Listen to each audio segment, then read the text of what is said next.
Hi everyone, welcome back to Monday Medz. Yes, I hope you enjoyed that anniversary greeting video that I did earlier. Yes, it's our first anniversary with Monday Medz. And so, anyhow, we are grateful that you're here and hope you had a wonderful weekend and I hope your week is off to a great start. Yes, so today we're talking about social health and planning the wedding. And before I do that, go into all of that, I have some shout outs that I will do. Yes, I did not forget. I just wanted to leave it for this video. So shout out to you guys, all of you who are joining me for the first time. Shout out. Shout out to you, Jennifer. Shout out to you, David. Yes, nice to meet you guys in Maine last week. And yes, look out for that video in Maine. I did a video from there. I'll post it sometime this week.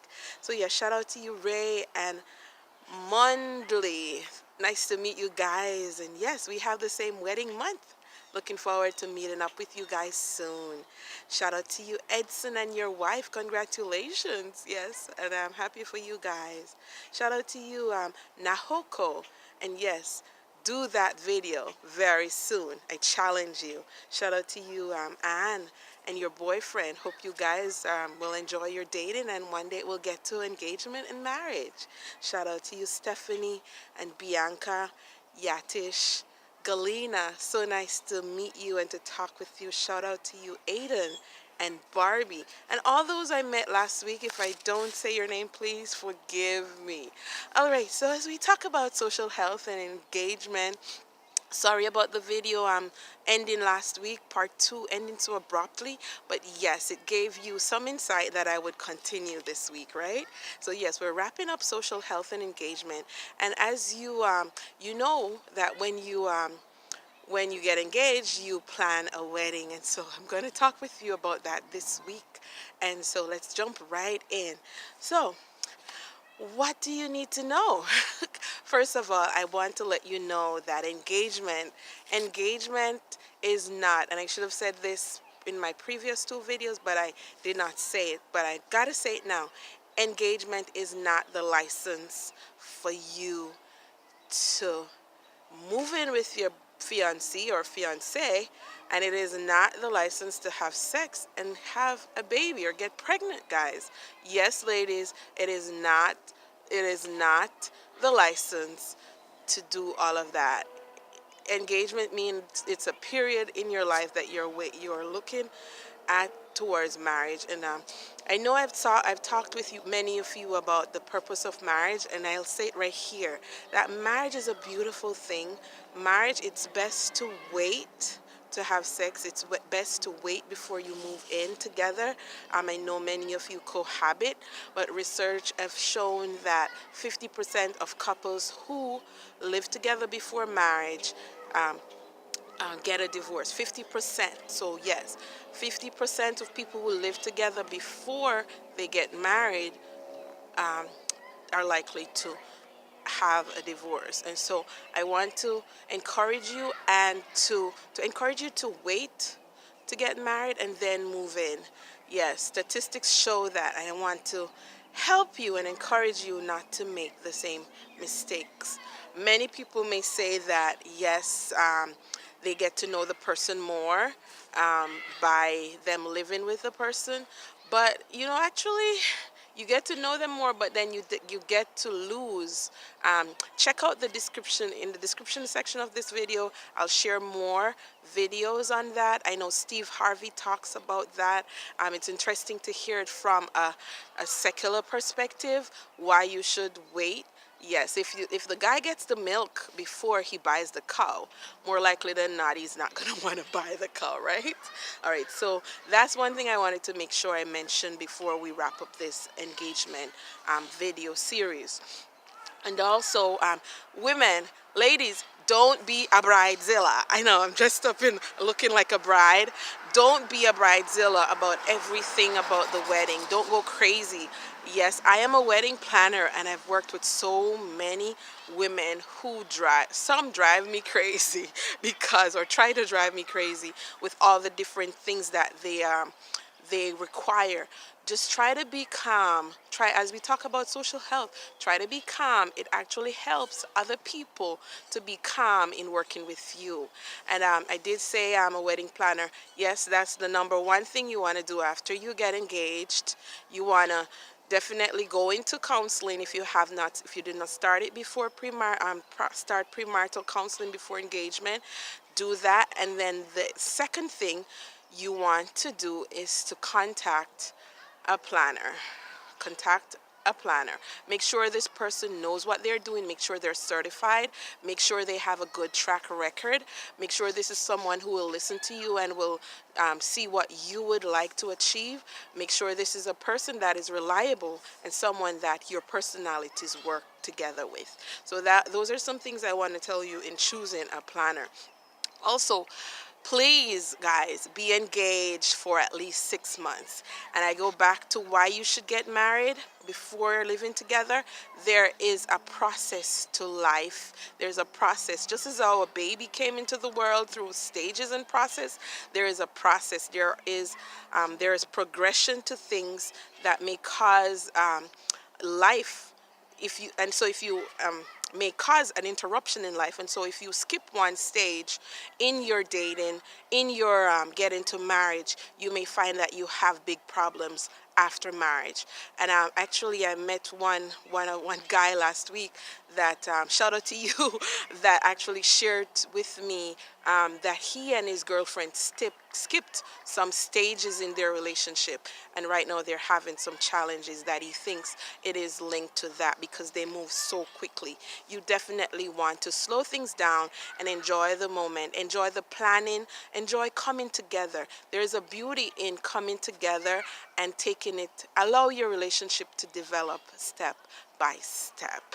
Um, so as you plan the wedding, you definitely want to talk with your officiant or your pastor or your minister or your priest, whoever is going to do the wedding. They can help you to plan the ceremony. And before you plan the ceremony, guys, you have to try to plan. After you set the date, plan your honeymoon. Yes, plan your time away after you get married. Plan that time after the wedding ceremony. Where will you go? You definitely want to plan that ahead of time. Plan that very early before you even choose the venue of the place you want to go. You will plan your honeymoon. That is the most important part of wedding planning, that you plan your honeymoon. That is social health, and yes, you need to do that and plan to do that soon after the wedding.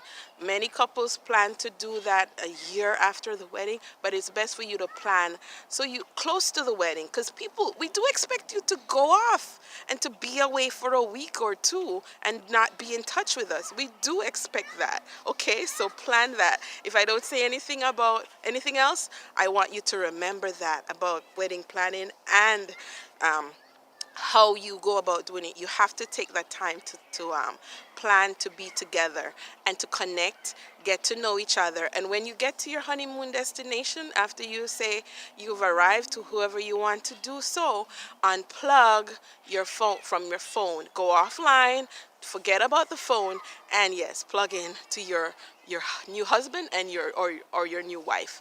Yes. As you plan the wedding ceremony, music set the pace. And I have some video links in the description section of this video. I will not go into everything, but check out those videos. And if you know people who are getting married, definitely show them those videos. So yes, you want to use music. It helps to set the pace before the wedding and during the wedding and even for the reception. And as you talk about DJ and the music, make sure it's somebody who knows what they're doing. A good wedding planner can help you to identify good DJs or even people who have gotten married before. And as I'm here, I remember you, Ray, telling me that you don't need a wedding planner. Many people feel like they need a wedding planner because they know what they want, they know what they want to achieve. They are planners themselves. So you, like me, you can use someone who coordinates the day's activity. Definitely you would want to be talking with this person before the day. let them know. For us, we had, and shout out to you, Karen Adams, Sister Karen Adams, shout out to you. We had her helping us, Sister Karen Adams, helping us with our wedding. And we did talk with her before the wedding, and she helped us to identify. So she was working with us as a planner also. So yes, you may not need to have a planner because you can plan the wedding yourself. You may want to plan it yourself. However, if you don't have the skills or the support, if you don't have a mother or a sister or an aunt who's helping you to plan it, you may want to get somebody who's professional who can help you to plan it. All right, and take some of the burden off yourself. So yes, the way I say it, if you don't have the skills to plan it, get somebody else to help you plan it. And the day of your wedding, you definitely want to have someone who is reliable, who can organize the day's activity. You don't need someone who is coming to ask you all these bunch of questions on your wedding day to stress you out. You need someone who knows what they're to do, and they will do it efficiently. Also, you definitely want to, you want to have a wedding planner if you have a busy schedule, if you're in school, or if you are traveling a lot for work or whatever. You definitely need a planner. Don't try to do it all by yourself, because this can be chaotic. And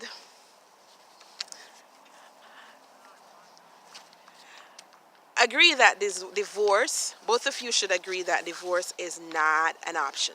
And that's one of the things I will encourage you, big on the list. Agree that divorce is not an option, that you are going into marriage for a lifelong commitment. As they say, you're going in it for the whole haul, right? Yes. And work together in your wedding planning. The wedding day, they say, is for the woman, but guys, it's not just the woman getting married. The man is getting married too. So you definitely should be a part of it, and give her some encouragement. Give her some of the ideas that you may have, that you want to achieve, that you hope to your dream about of a wedding and stuff like that. Don't let her plan it all by herself. And if you have a problem, I know the guest list can be a big problem, but one of the things that I'd encourage you to do, I found it in one of wedding magazine. You have an A list, a B list, and a C list. A list is his list, B list, my list is the woman, and C list is a combined list of all three.